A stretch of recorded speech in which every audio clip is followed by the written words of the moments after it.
All right, friends, it's T-Man, and I love doing reaction videos to stupid channels like this. So I found this stupid channel, and I'm going to do a reaction video to it. Yes, so this guy's name is tylerhare. And so tylerhare, I don't know, this fitness slave says, why muscles don't help you get faster. That's kind of weird because muscles help you get faster. All right. Okay, so off the bat, he shows a steroid guy. He probably doesn't know there's two types of hypertrophy. There's one called sarcoplasmic, artificial muscle growth, which these steroid people get lifting concentrically. And then there's people that lift eccentrically. They get myofibular growth.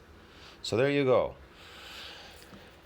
Not to say that they don't get some if they do something eccentrically. I can't tell you because remember, unique feature of untrained muscles or a unique feature of eccentric muscles, untrained subject become what? Stiff and sore next day due to what? Muscle damage. She'll say, so eccentric exercise gets you damage. Concentric doesn't do that, whatever. And you build these myofibulars. But so he shows this bulky guy with, you know, full of sarcoplasmic hypertrophy. This, you know who, man, it's Larry Wheels here running on some fucking treadmill. So you know he's going to be slow. He doesn't have enough sarcomere in series or parallel, vice versa. If you look at Olympic sprinters, they are some of the most muscularly well-developed and powerful-looking athletes on them. Yeah, but the problem is they take steroids, so you don't know for sure exactly. A lot of these people, this sport, it's a gone sport, man. They take steroids, a lot of these people, okay? But yeah, I'll explain what makes them faster. Muscle makes them faster. Planet. And so it kind of makes sense that you would think other athletes with a lot of muscle would just naturally be very fast. They are. If you naturally have muscle, it will make you faster. If you have sarcoplasmic muscle, it's going to make you slow. It doesn't make you faster. It doesn't make you stronger or faster. Now, if you have more sarcomeres in series, especially in series, you are damn going to be fast. See what I mean? So the more myofibular growth you get in parallel and in series, it's going to make you faster. So I don't know what he's talking about, this Tyler guy. You think, hey, you're really strong, you can probably put a lot of force into the ground and move really fast. That makes sense. But a lot of time... Yeah. The more, listen, when you run up a stairwell, what do you get there? Nothing. You get some glycogen loading, you get tired, exhausted running up a stairwell. But when you run down a stairwell with gravity, what do you get? Well, you're bending your legs, so you're going to get damaged, right? When you get damaged in your legs, you're going to get more of these sarcomere in series, so they're going to make you faster. You know, speed, velocity, strength, power, speed, performance, all that kind of stuff. Hello. I don't know where this kid's been, man. Bodybuilders and powerlifters and even Olympic weightlifters tend to not be very... Olympic weightlifters, they can be quite fast because they do lower the weight eccentrically. So they do get some eccentric work. That's why they are much more powerful than powerlifters. They make fun of powerlifters, weightlifters.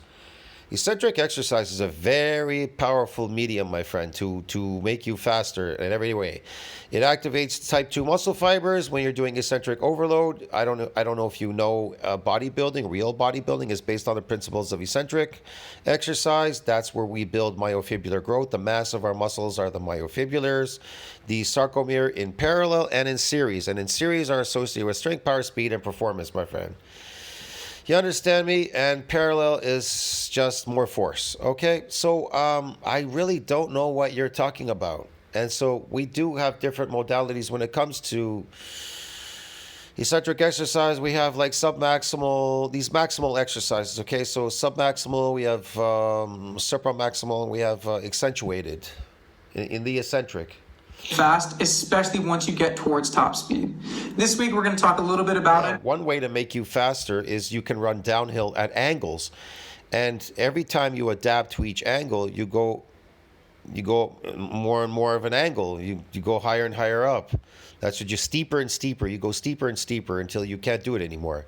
So you get enough of these damages in your legs, they make you a lot faster. Now when you go back to flat and fast, it makes you super fast. You don't trip when you get to the finish line. You can actually go even faster. The whole point is when you get these nuclei, these satellite cells, they're activated, you're pairing more of these sarcomere in series, they make you faster. Strength, power, you get strength, you get power, speed. speed and performance. You're fast, lightning fast. The more you can build on them, the faster you shall become, my friend. So I don't know what you're talking about. Talk about how you should be training if you want to get faster. One of the reasons You want to know how to train if you want to get faster? Eccentric exercises. That's it. Overload, eccentric overload exercises. You can always go heavier in the eccentric than you could concentrically. And concentric is associated with a shortening of these sarcomere in series. That's why a lot of those power lifters, what he talked about, and these other people lifting, they lift too much concentrically, so they have a shortening of these series, these sarcomere in series. Now, when people try to carry it over into bodybuilding, lifting concentrically, ass cheek squeezing muscles, well, they shorten the muscles. What did you expect? But we real bodybuilders, we lift eccentrically, so we lengthen them. It's a carryover in every sport. Bodybuilding is not a sport. It can't be a sport because it compromises sport of performance, and it is a carryover to every sport. Because once you build these myofibrillars, these sarcomere in series and parallel, it's a carryover in every sport. Okay, it makes you super strong, dude. muscle mass doesn't help you a lot when you're sprinting. Yes, it does. Muscle mass, sarcomere in series, helps you in sprinting. Has to do with sliding filament theory. And very simply put, that is sliding filament. Actin and myosin, these contractile proteins. We're trying to build more contractile proteins. We call them sarcomere in series. Get it, dude? Means that your individual muscle fibers are made up of pieces that slide across each other and yeah, they're called sarcomeres. Yeah, in the inside there, the myofiber. Yeah, stick together like Velcro.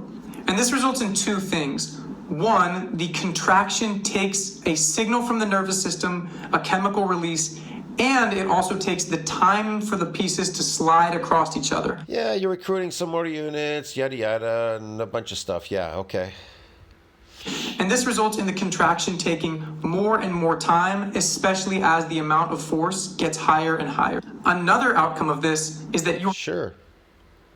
The more times you do it, the more chances you have of getting these micro tears in the muscle. Now, you definitely do not want to get micro tears when you're running because it's associated with what?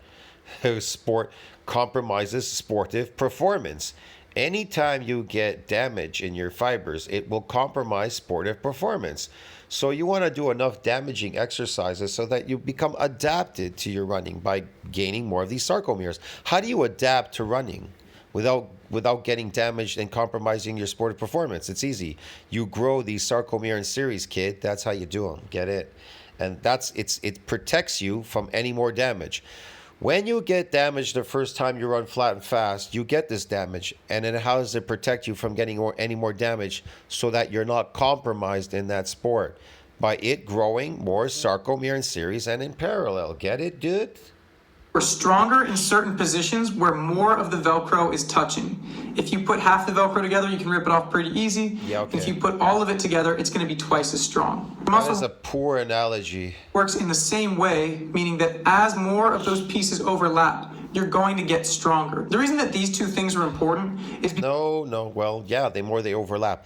The longer they the more you build of them in series, these sarcomeres, the faster you will become. Because on one hand, as the speed of running gets faster and faster, your ground contact time will approach about 150 milliseconds, and the speed of a maximum muscle contraction will be about 300, which means you're going to take more time to contract the muscle than your foot is going to spend on the ground. This means that your muscles can't produce all of the necessary force. They can produce some. Yes, it can. He doesn't know what he's talking about. It'll produce all the necessary force, providing you grow enough of these sarcomeres. These myofibrils, okay? Some of it while you're in the air and while you're accelerating, yes, that can really help. But that's the whole point, so that you don't trip. You're so weak by the time you hit the finish line, you're flying in the air because you can't make it.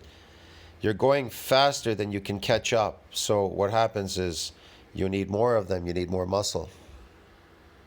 when you get on the ground, your muscles are forced to rely on the help of the tendons. The tendons are a smooth, elastic. Yeah, and the eccentric exercise.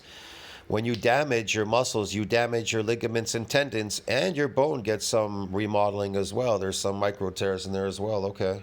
Tissue that are going to absorb in the eccentric phase. You're going to land. There's an amortization. Exactly. There you go. He just mentioned it in the eccentric phase. you're going to land in the eccentric. Yes. phase that happens very quickly, and then there's a concentric phase, which is where energy is released. And the reason it's important Yeah, there's a concentric when it's released. The more important is the eccentric. You'll be good at the concentric if you are good at the eccentric. that you're stronger in certain positions is when you're running, you get to stay in some of those more advantageous positions. You don't have to be with your hip below your knee like you are in a powerlifting style squat. You can just keep your Yeah, that's a concentric squat, and that's going to slow you down. That makes you slow because associated with a loss of sarcomeres because you keep hitting it half the way. It's just concentric lifts. hip above your knee and be in that stronger position to start. And so because of the characteristics of muscle tissue, it's very helpful for acceleration and for force production, but it can't do everything by itself. So Yes, it can. The more of it you get, the better you become. You don't even have to practice at it. not only do you need muscular power, you also need the ability to utilize your tendons well. No, you need muscular power, and your tendons will be strong enough to handle it. They get longer. They don't get bigger. They get longer. Get it? In eccentric exercise, bro. And you also need the timing for muscle relaxation. So just like we said, the muscle takes time to contract, it also takes time for the muscle to relax. And so as you're getting faster and faster, that speed of muscle relaxation becomes a limiting factor. And so you have to be able to relax the hamstring faster for the knee to come up faster. And if not, then you're pulling against yourself, and now all of that muscle is working against you. So yes, there are advantages to being very strong and very muscular, If you say so. but they're limited because of the properties of muscle and how much you're going to rely on other things like timing and plyometric development. Those things are much more valuable. You're not limited because of the muscle. What are you talking about, man? You're making that stuff up, kid. That's not. I'm not talking about sarcoplasmic muscle. I'm talking about myofibrillar growth. And some people will say Olympic weightlifters do better because Myofibrillar growth makes you dense. Now you talk about phony bodybuilders on steroids. They got a lot of sarcoplasmic hypertrophy. That's why they look like a bubble. they're more explosive and they're usually much better at the relaxation component because of having to get under the bar in an Olympic lift. But do you know who really does do the best at sprinting? Jumpers. Now, there is still a difference in ground contact time between Yeah, jumping is good too. Jumping down eccentrically will make you better. Yeah. Okay. jumping and sprinting. Jumping is going to have a longer ground contact time, but it's still much more similar to sprinting. And these athletes are usually so well developed from a muscular standpoint and a plyometric standpoint that I don't think he knows that a lot of people, when they're trying to increase their jump in basketball, they're trying to hit the net. They use a lot of eccentric exercises in these colleges and things. They know. They use a lot of eccentric stuff so they can increase their jump.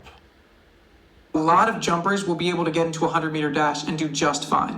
And there's other things that make jumpers really good sprinters as well. One of them being usually they have some experience sprinting and they have a very favorable strength to weight ratio. And these are other things that just bodybuilding and weightlifting alone can't get you. One, Yes, it can. Bodybuilding can, but not weightlifting. I don't know about weightlifting. Bodybuilding, we do all modalities. We do pull-ups, dips. We do eccentric everything. We do hack squats eccentrically. We do squats eccentrically. We do presses. Man, we do everything eccentrically, kid. I don't know what you're talking about, man. We do everything. Even the powerlifting, it's all eccentric. is they have a little bit more of that technique of sprinting, and it is an advantage to be light if you can still be strong. And if you're a long Not necessarily. It's not an advantage to be light. It is an advantage to be dense and have more dense muscles, like, more myofibrillar growth. Yeah. That will be an advantage to you.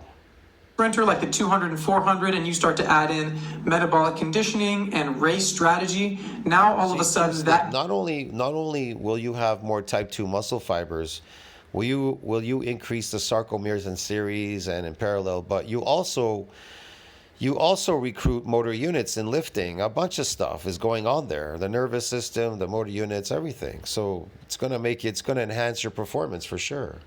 gap gets even wider and wider. So how does this inform how we train as sprinters? Plus, you even get more androgen receptors for that force, for maximal force production. Your body will accumulate more of these androgen receptors. It's a given. It gives it to you. It has to. Well, the most important thing is not to ignore weights or to ignore plyos or to say any one thing isn't important. It's just to remember what the most important thing is for developing good sprinters. And that is The most important thing is eccentric exercise. Building more of these myofibulars in series. Those are the most important when it comes to athleticism. the skill of sprinting, of regularly accelerating hard with Even if let's say you don't even know how to sprint, like the skills, these so-called skills, like planter and all that, whatever. You don't know these things, okay? I'm telling you, you're still gonna be faster if you build more of these myofibulars in series. You'll beat the best runner. You'll beat them. Doesn't matter. good technique and also getting into good quality max velocity work. And the reason these things are so important is because we have to remember Max velocity. The more you have of these sarcomeres, the better you will be at that. Force velocity, yeah.